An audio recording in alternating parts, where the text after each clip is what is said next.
और दूसरा मन का लिहाज। इन्हीं दो लिहाजों के साथ ये काम कर रहा है। ये यहाँ रात्रि है, यहाँ रात्रि है। अब इन्हीं लिहाजों में पूरा जीवन उसका बीत गया, और जब इन्हीं लिहाजों के साथ उसका जीवन बीत रहा है, तो जब इससे प्रयाण करता है, ये आत्मा इस शरीर को छोड़कर जाता है, तो संतों ने कहा है कि ये मन में अंतःकरण में जो भी कर्म थे पाप पुण्य वो लेके चला गया, तो मुक्त फिर भी नहीं है। वो चला गया तो कहो भाई शरीर पुनः मिल भी सकता है, और नहीं तो अधोगत में चला गया।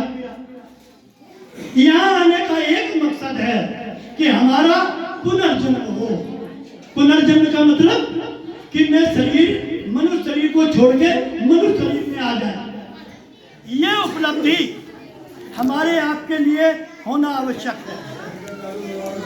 कौन सी?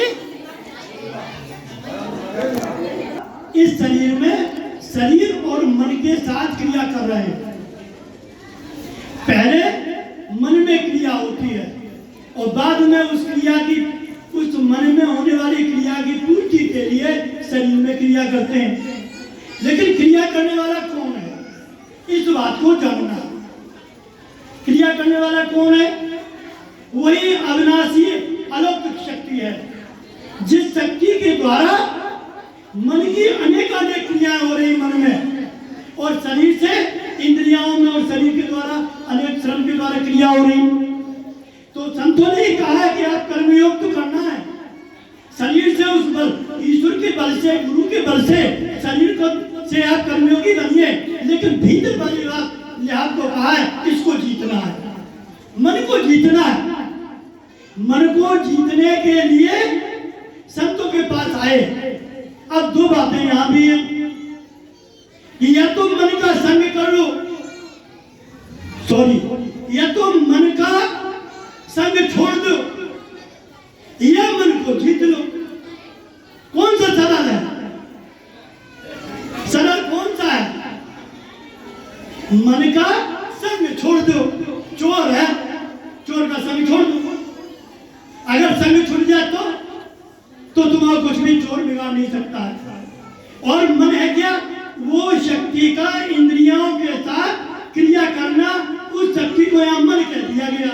ये मन है। मन क्या हुआ? जब वो शक्ति गुरु का बल है, आत्मा का बल है, वो आत्मा का बल इंद्रियों में जब वो रम रहा है, तो ये मनोबल हो गया। बंधुओं, इस इंद्रियों से उस बल को हटा दिया जाए। ये बल इंद्रियों से इंद्रिय अतीत दिशा में चला जाए। इंद्रियां कहां तक है? बिंदी वाले स्थान से नीचे। ये स्थान भ्रमुटी तक आने के लिए अनेक रास्ताएं हैं। जितनी भी अनेक बाहर की रास्ताएं हैं, वो सब इंद्रियों तक, यहाँ तक आने तक की है, भ्रमुटी तक आने के लिए। और भ्रमुटी से ऊपर जाने के लिए केवल वो शक्ति के द्वारा ही जा सकता है। किसी तरह का संकल्प, कल्पना या रूप नहीं साथ देगा। यहाँ तक तो देगा, और यहाँ तक आने वाला किसी रूप को रूपस्थ हो जाए। जैसे मीरा जी कृष्ण में रूपस्थ हो गई थी, और वो हर जगह गाती थी। अपने कृष्ण के जो आकार था उस रूप में समाये, तो उन्होंने हर जगह वही रूप दिखाई देता था। लेकिन उनका चित्त शांत नहीं हुआ था। शांत होने के लिए इसके उपरांत रास्ता है, जिसको स्वामी विवेकानंद ने कहा है कि चित्त को चैतन्य में जोड़ना ज्ञान की प्रथम कक्षा है। चित्त को किसमें जोड़ना है? ये क्रिया होगी कि चित्त को चैतन्य माने शक्ति में, लेकिन कहां? भ्रमटी के ऊपर, भ्रमटी के नीचे नहीं। भ्रमटी से ऊपर इस चित्त को उस शक्ति में जोड़ दिया जाए, और शक्ति का काम क्या है? उड़ जाना। जैसे धरती में कोई बीज बोया जाए, तो उसका जब जमता है तो वो किधर जाता है? ऊपर। इसी तरीके से आप किसी भी बारीक प्रकृति तत्व का परिवर्तन देखें। अगर जल को आप हीटिंग करेंगे, गर्म करेंगे, तो कहां जाएगा? ऊपर। अग्नि में में किसी छिपी हुई अग्नि को अगर आप प्रकट करेंगे तो अग्नि कहां जाएगी? ऊपर। इसी तरीके से ये आत्मा का स्वभाव क्यों ये नीचे जा रहा है? क्या कारण है? ये आत्मा को परमात्मा की ओर जाना चाहिए, लेकिन क्यों जा रहा है? इसलिए कि उसने इतने कर्म अब रखे हैं कि वजन की वजह से बार बार नीचे चला जाता। ये उसका कारण है और कोई कारण नहीं। और अपने भीतर के जो पर्दाओं को, वचनों को, विचारों को, कर्मों को न रखो तो तुम्हारे सम्मुख है। जा पाता तुम्हारे हमारे बीच में और कछुआ पत नहीं। और फिर बदरी, विचार रूपी बदरी, शंकर को रूपी ताता, वो हम भंग नहीं कर पा रहे हैं। और जब हम पर रुक नहीं पा रहे हैं तो बताओ चंचलता है। और चंचल कोई थाली हो, बर्तन जल है, अगर चंचलता है तो वहां में सूर्य दिखाई देगा? नहीं दिखाई देगा। क्या दिक्कत है? इस चंचलता को दूर कैसे किया जाए? और चंचलता है किसमें? हमारे तुम्हारे चित्त में।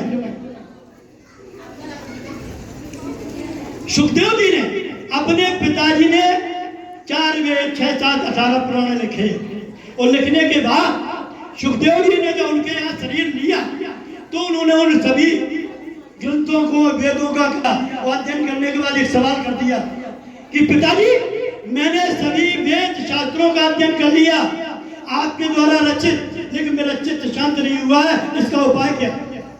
अब उपाय नहीं था। जब उपाय नहीं था तब उन्होंने कहा विद्याराज जनक जी के पास जाइए। प्रेमी बंधुओं, मेरे कहने का इस बात का आशय ये है कि जब तक आपको वर्तमान का क्षण, जैसे दत्ता जी हमारे शरीर पूरा कर गए, जी पूरा कर गए, स्वामी स्वरूपानंद जी पूरा कर गए, इनकी पूजा करने से आपको वो गुण नहीं मिलेगा। गुण मिलेगा वर्तमान के संत के द्वारा। वर्तमान के संत के पूजा करने से ही उस ईश्वर को प्राप्ति होगी, वरना नहीं हो सकती है। इसलिए अब हम लोग मान लो अध्यात्म की यहाँ बात हो रही है, देखो कड़वी बात थोड़ी सी होती है, सत्य कड़वा होता है कि महाराज जी ने कहा था कोई 100 वर्ष महापुरुष रहता है समाधि में रहता है, समाधि की पूजा की जाए।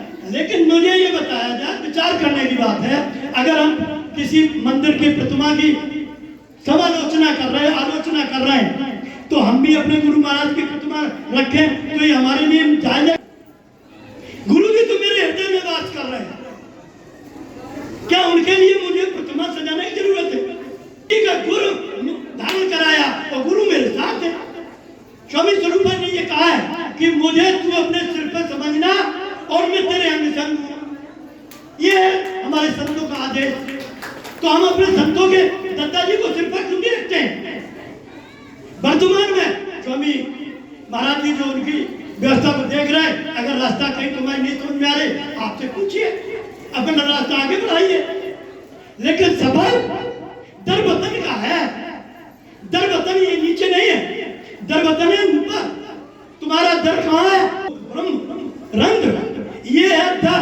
यहाँ दर पे, ये दर पे रहने वाला ही सभी दरबारों को जानने वाला होता है। दरबार एक है, सब एक है क्या? एक है। गुरु देह है क्या?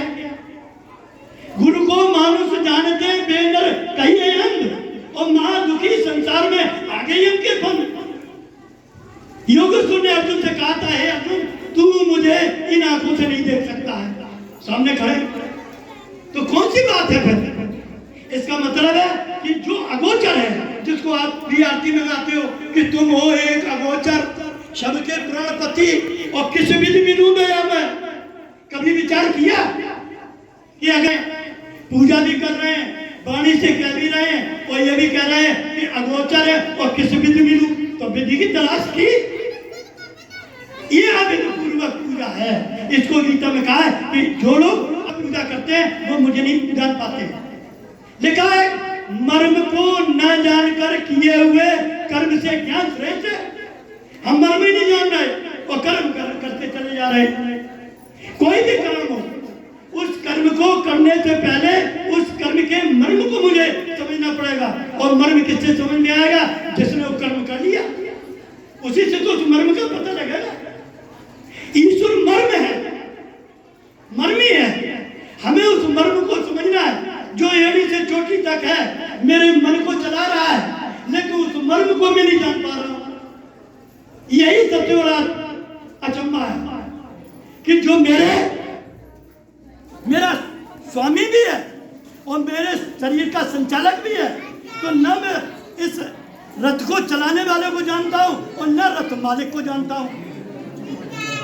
यह अचंभा है, इसको ये मुझे संतों से समझना पड़ता है।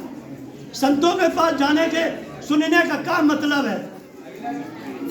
सुनने का एक ही मतलब है कि वो काम मुझसे होने लगे तो समझ लो सुन लिया।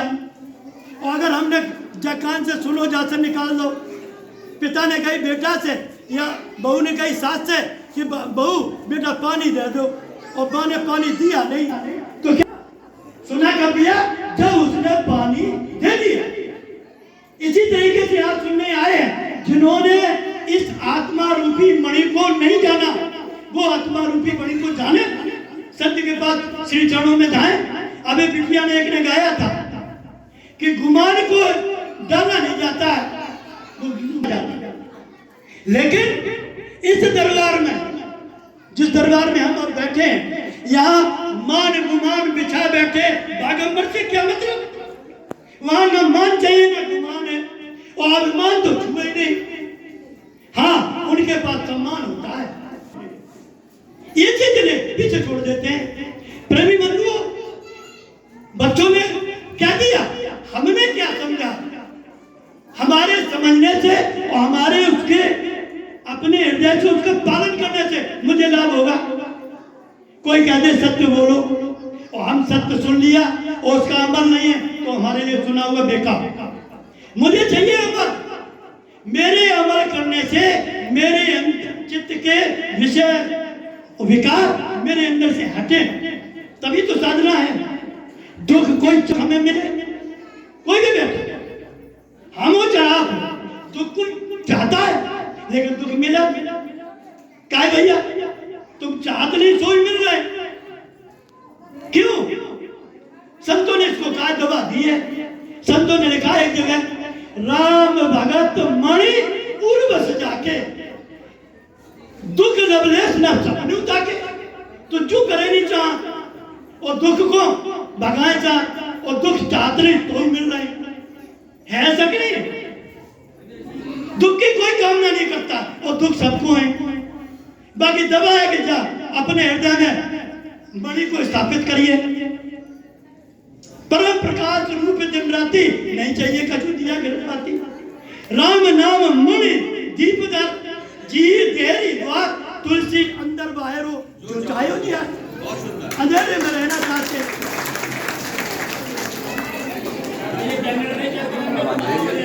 मुझे के ना कहा था, लेकिन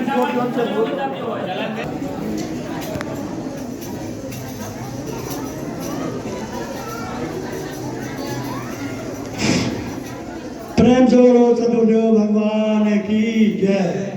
प्रेम बंधुओं,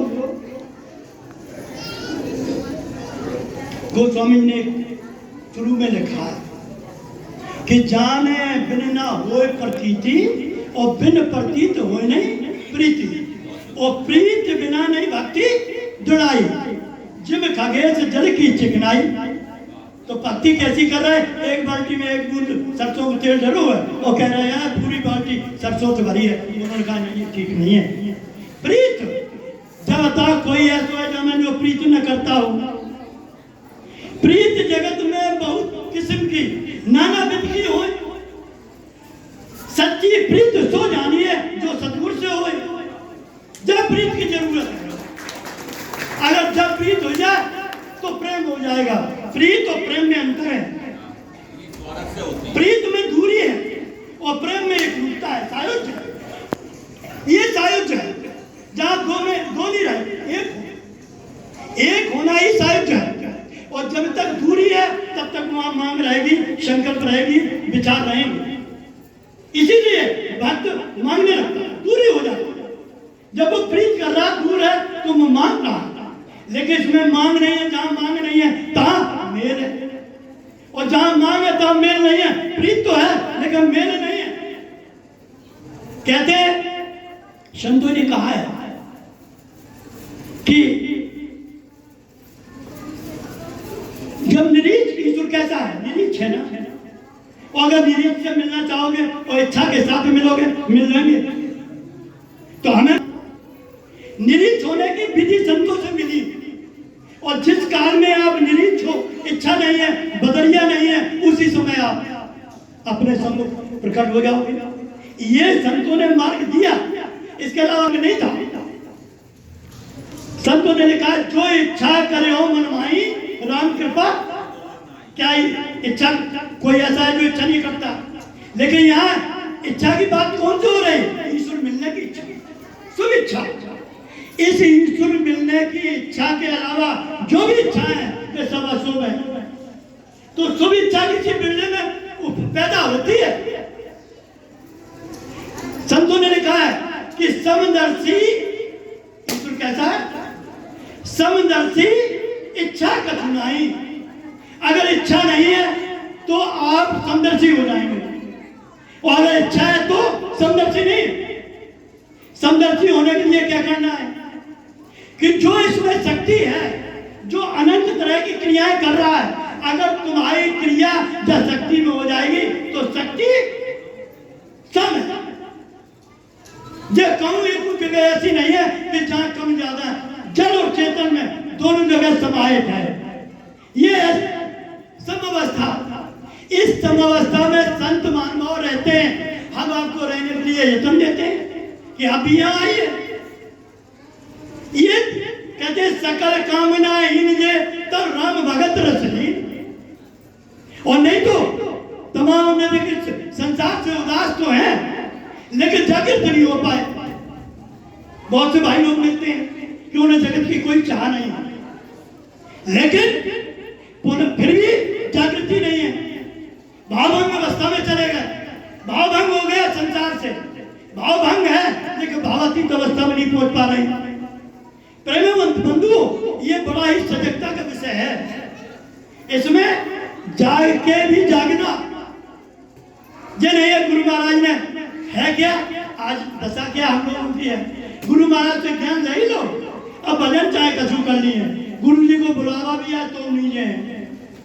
अब बताओ कैसे हो भजन पूरो? वे कह रहे हैं संत की कौन शिष्य है?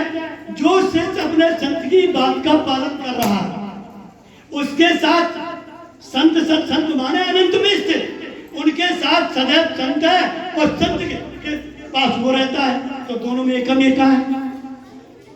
और हम संत को तो मानना है, आए चरणों में सिर रख दिया, और संत जी ने लड़ा 2 दिन का टाइम निकाल के हमारे पास आए, स्वामी जी क्या बताएं, घर जो है जब बीमारी है, जब परेशानी है, जब मुसीबत है, बताइए। छोटी सी बात, और उन्होंने बुलाया, उस 2 दिन के में आपके जीवन का अमूल्य समय संत सेवा में गया। संसार उस समय दूर रहा, इतने लोग बैठे, जितनी देर सत्संग चला है, तुम्हारे पास, तुम्हारे भीतर चित्त में संसार है, घर द्वार परिवार है, जमीन जायदाद प्रॉपर्टी जो भी यश वैभव तुम्हारा है, नहीं है। वो समय तुम्हारा अपने निज के लिए, तो निज के लिए किसी कोई परवाह नहीं करता है, कोई बेटा परवाह करता है। और निज के सुधार से ही सुधार है। हम तुम्हें सुधारे, कहूं सुधार नहीं हुए, हमें कुछ सुधरना पड़ेगा। हमारे सुधरने से हमारा हित है, और तुम्हारे सुधरने से तुम्हारा हित है। कोई नहीं कहूं कोई सुख दुख कर दाता, निज कृत कर्म भोग सब रहता। बताओ यहाँ कौन है? कौन किसी को दुख से दे सकता है? कौन किसी को सुख दे सकता है? सब अपने अपने कर्मों का भुगतान दे रहे। फिर जा रहे है कि नहीं? ये हम लोग रोज देखते हैं। और परिवारों में भी है। प्रेमी बंधु, आप हम सब परिवार वाले, परिवार में कोशिश करिए करो कि माता दोनों काशी नरेश थे, और वे जो है उस समय पे उनके पास कबीर साहब गए, तो वैश्याओं के बीच में कोई भजन गा रहे थे, तो वो भजन में मस्त थे। कौन ने खबर कर दे कि ये राजन तुम्हारे गुरु जी रंजन के बीच में बैठे। और जैसे ही जब बात पहुंची तो राजा का काटो तो खून। हम इतने बड़े राजा और हमारे इतने बड़े गुरु और रमनियन में बैठे, मेरी क्या बदनामी होगी? उन्हें कोई बदनामी दिखाई दे। और कबीर समझते क्या थे? तो घटघटवासी है ना, हर घट की बात जानते हैं, बताते नहीं है। बता देने हित नहीं होता, किसी का भविष्य भी बता दोगे कभी उसका हित नहीं होगा। जानते हो समय इस जीवात्मा की पूरी करनी को जानते हैं। क्यों कि जीवात्मा का जहां से वो निकला है वो उसके ऊपर बैठे हैं, तो उन्हें क्या जानकारी नहीं। कभी जाने गए यहाँ राजा के अंदर जो ब्रह्म हो बे यहाँ से गए राज दरबार में और घर उठने को जान लाई कि गुरुजी आ रहे। तो उन्हें हाले अपनी पत्नी से कही देखो गुरुजी आए तो कह दियो कि वे कौन चले गए। बे आयो कहा छिपो, उनने द्वारे गए तो उन्हें पूछा, उन्हें साथ वे तो चले गए। और उनने कहा कम करो कि वे अपने काशी में एक जगह जाके सत्संग करने लगे। एक दिन हुआ, 2 दिन हुआ, 4 दिन हुआ, 6 दिन हुआ। अब उनके अंदर छटपटाहट पैदा भई राजा की कि आए हमने ये अब हम गुरु जी के पास जाए तो जाए कैसे? महीना भर बीत गया और महीना भर बाद उनका अब नहीं रहो और गए। अब यहाँ गुरु माया हो गई चालू। हरि माया से गुरु निकाल देता है। हरि माया से निकालना सरल है और निकलना सरल है, लेकिन गुरु माया से निकलना बहुत कठिन है। गुरु के अधीन ही गुरु माया से निकल पाता है। प्रेम बंधु यहाँ गुरु माया कबीर साहब ने दिखा दी। एक शिष्य से मोहसिन कहलवा दिया कि गुरुजी आज जब बताओ कि हम सब में को कितने आना भक्ति वाला है। सोने गए पहले टाला और फिर उन्हें जब बोलने कहा तो उन्हें सुन लो, फलाने जो 1 आना, फलाने 2 आना और बता बोले काशी नरेश 12 आना और रुक गए। वे पिछाओं बैठे थे। सो अब लड़का है कि रोते हुए आए और वहीं से विनवत करते आए और चरणों में से रख दिया कि प्रभु जी जब 12 आना और 24 का चले गए, उन्हें 24 रमनियन के चले गए।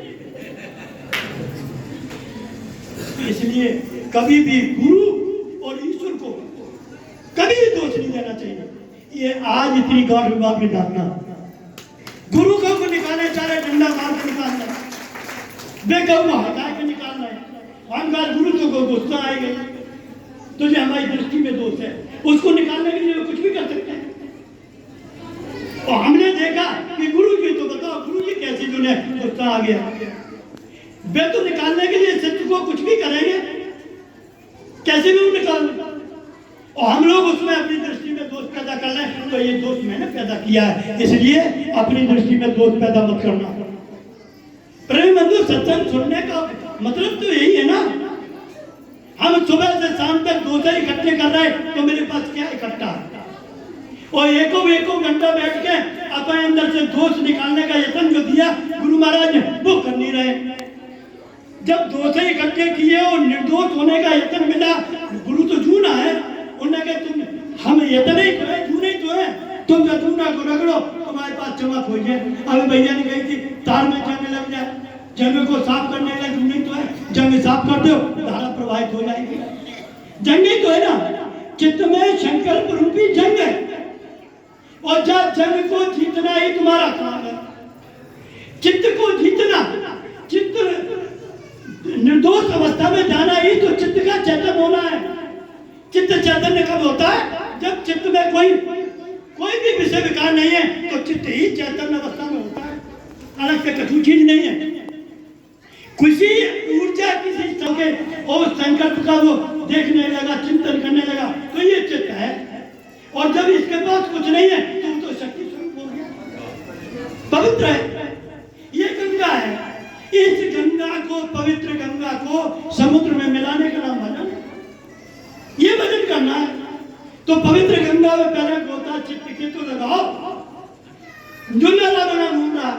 चित्त ये नाला रूप है और शक्ति गंगा रूप है, इसी में दोनों चीजें। तो चित्त को शक्ति के साथ जोड़ दोगे तो ये नाला में देगा। संकल्पों के साथ जो भाग रहा था, बाहर मुक्ता में दो ही धाराएं तो है, अंतर्मुक्ता बाहर मुक्ता।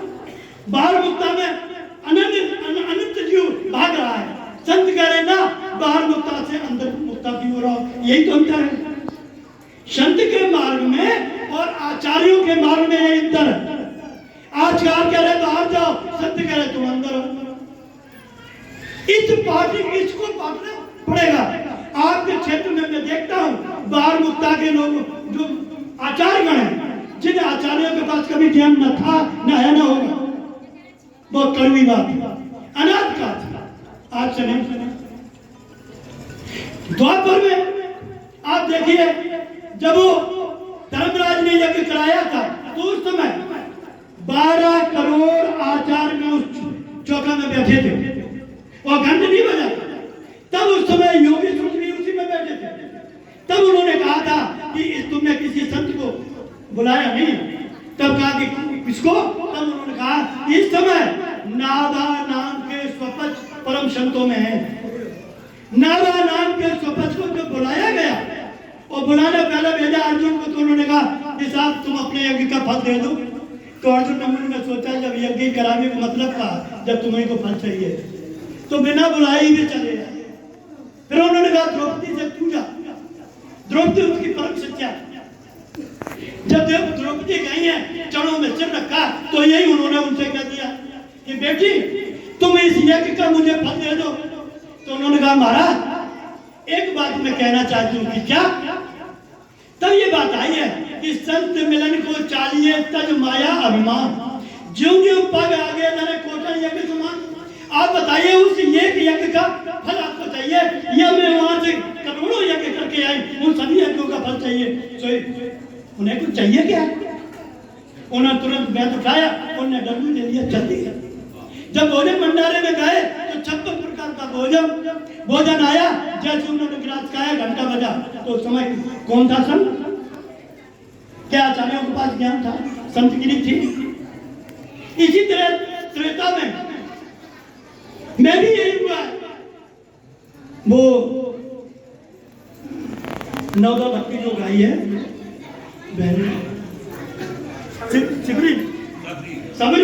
सबरी ने भी त्रेतायुग में सभी को मात किया।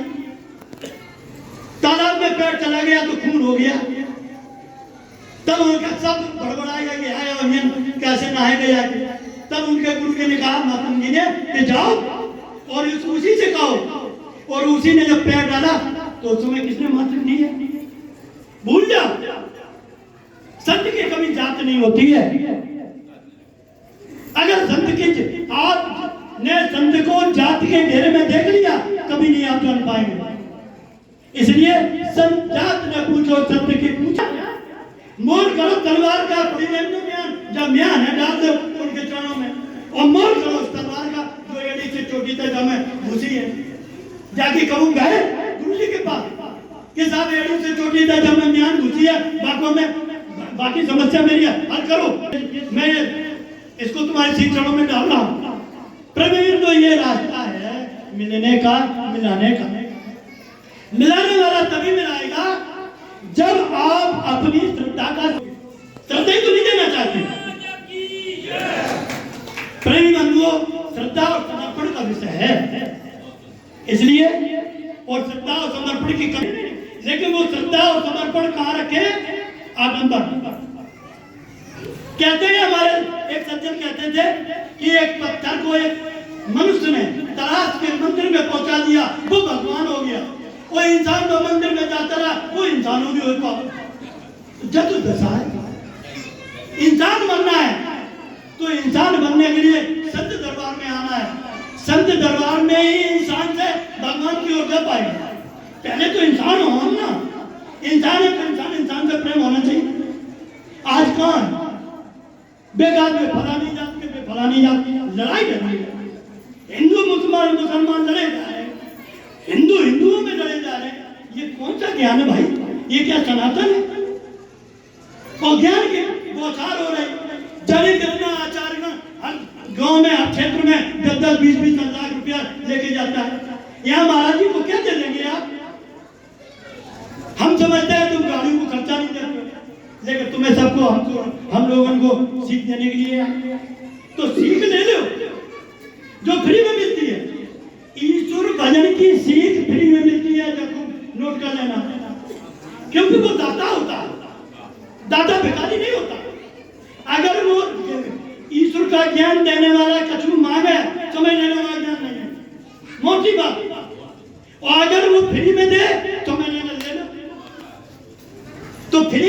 बिल्कुल ऐसा। आप बताओ, सब लोग बैठे, फ्री कोई लेना चाहे? फ्री के अगर देगा तो वो 20 बार सोचेगा, कछु जो में कारण है, कछु जो में कारण है। वो दुनिया के विचार भीतर पैदा कर लेगा। और फ्री देखो, फ्री माने स्वतंत्र। बाकी स्वतंत्र है, जो चीज स्वतंत्र है वो स्वतंत्र पाने के लिए स्वतंत्र कोई छूटा हुआ मिले, बंधन वाला नहीं, छूटा हुआ ही तो फ्री है। छूटा हुआ बंधन मुक्त मिले वो हमें फ्री कर दे। तो जब फ्री होने के लिए फ्री के पास जाएंगे तो सौदा फ्री मिलेगी। यहाँ कहाँ है कि आप हमें पैसा दे दो, फला दे दो, ठिकाना दे दो, कोई स्थान नहीं। जब बताओ कि जब हम ज्ञान लेने गए, जब हमने तन और अपना भीतर दोनों लिहाज, तन और मन के दे दिए, तो मेरे पास बचा क्या? मेरे पास देने को क्या बचा? और तुम दे क्या लोगे? वे अविनाशी दे रहे, जिस अविनाशी का त्याग करके वे अविनाशी पद पे खड़े हुए, तो उन्हें अविनाशी विनाशी की चाह नहीं। जहां कामनाहीन है, जहां विनाशी चीज का वो त्याग करके बहुत आगे खड़ा है, हम विनाशी चीज दे रहे हैं, तो उसकी निगाह में क्या कोई चीज नहीं। इसलिए संत की पहचान करना मुश्किल है। संत की पहचान संत ही तुम्हें दे दे, तभी संत की पहचान होगी, वरना नहीं होगी। कंचन तजना सरल है, सहज सहज क्रिया का नियम, मान बढ़ाई ईर्षा, ये तजना दुर्लभ है। दुर्लभ तजना ये तजने के लिए है। और हम लिहाज पे लिहाज इन्हीं की लालच चले जा रहे हैं। नीचे बैठे बेहू तो हम ऊपर बैठे सो। नीचे ऊपर दो ना समझियो कि हम तुम्हें समझ जा रहे, हमें समझना है। तभी हमें जो समझना है वही मैं कह रहा हूँ। और इसी से तुम्हारा लाभ है, जिससे हमारा निज हित होगा। मैं अच्छी तरह जानता हूँ, उसी तुम्हारा भी निज हित होगा। इसलिए निज के हित के लिए आप अपना दृढ़ विचार आगे रखो, और दृढ़ विचार करके, दृढ़ इच्छा शक्ति करके इसको पाने के लिए कदम आगे बढ़ाओ। और जिन्हें मिल गया उनसे मेरा निवेदन है कि वे अपना समय अधिक से अधिक, जब दुनिया के सब व्यापार से फुर्सत हो जाओ, तब रात का समय ईश्वर ने दिया तुम्हें, ईश्वर के पाने के लिए रात का समय अपने दीजिए। दिन के समय में टाइम मिला खूब अपना सेवा करेगा। इन्हीं शब्दों के साथ मैं गुरु महाराज की वाणी को विश्राम देता हूँ। प्रेम से सद्गुरुदेव भगवान की, बोलो संत समाज की, बोलो साचे दरबार, बोलो सद्गुरुदेव भगवान की। हम और आपने जब गुरु दीक्षा ली थी, तो गुरु दीक्षा देते समय गुरु जी को वचन दिया था, हे गुरुदेव, मैं आपके चरणों में तन मन और धन अर्पित करता हूँ। क्या बार कही थी? कितनी बार? 3 बार। हे गुरुदेव, मैं आपके चरणों में तन मन और धन अर्पित करते हैं। ठीक, 3 बार कहा था। न तो आपने तन दिया, न मन दिया और न धन दिया, तो कमी किसमें? गलती है तेरे हिसाब में, सतगुरु का दोष नहीं है। गलती किसमें? हम और आपने त्रिवाचा झूठा गुरु को दिया, न तन दिया, न मन दिया, न धन दिया। अच्छा, धन क्या दोगे? धन से गुरु प्रसन्न हो जाए तो सब धनवान गुरु को खुश कर देगा। गुरु को खुश करने के लिए अभी महाराज जी ने कहा था, प्रीत और प्रेम में अंतर। प्रीत में 2 हो जाते हैं और प्रेम में 1 हो जाते हैं। प्रेम और प्रीत में यह अंतर है। इसी प्रकार गुरु में प्रेम होना चाहिए। गुरु शिष्य की एक ही काया, कहन सुनन को 2 ठहराया। गुरु शिष्य कहने में 2 है, लेकिन जब गुरु में शिष्य लीन हो जाता है तो गुरु शिष्य की एक ही काया हो जाती है, उसे कहते हैं प्रेम। कहन सुनन को दो ठहराया, गुरु शिष्य की एक ही काया। और प्रीत प्रीत दूर से होती है, हम दो हो जाते हैं, प्रेम में एक हो जाते हैं। जिस समय अपन एक हो जाए फिर क्या कुछ नहीं। सो स्वतंत्र अवलंबन आना, जय आधीन ज्ञान विज्ञान। सारा ज्ञान और विज्ञान, सारा जगत उसी के अधीन है जो गुरु का आज्ञा का पालन करते। गुरु की आज्ञा आवहे और गुरु की आज्ञा जाए, कहे कबीर का दास को तीन लोक डर, उसके लिए डर नहीं है। अब मैं क्या